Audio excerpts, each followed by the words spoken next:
Let's now move on, and there's some breaking update coming at this point in time. This one is from the national capital, and the national capital has reported a huge spike in COVID cases in just 24 hours, 20,181.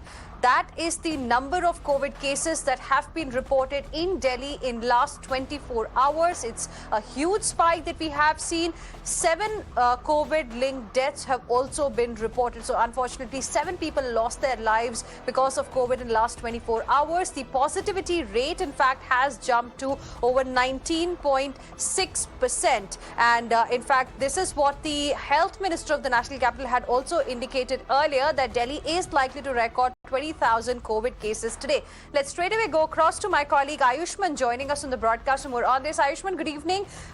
20,000 is what the government was also expecting in Delhi today, but would this now mean a review of the restrictions which are already in place? Can we expect them to now impose tighter restrictions?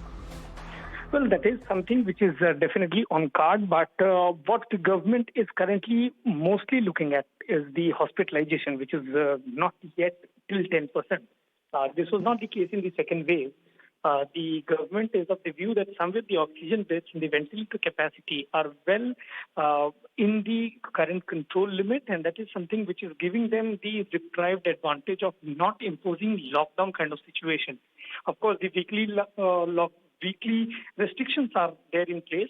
We are seeing that restrictions currently in the market, but the lockdown kind of status is not there. Of course, 20,000 cases is something the government said, but at the same time, they are saying because the hospitalization are not so high, that's why the scenario of a lockdown is still ruled out. It would be important to see what happens in the next meeting when the government meets over the current crisis that we are witnessing within the COVID surge that we are seeing in the national capital.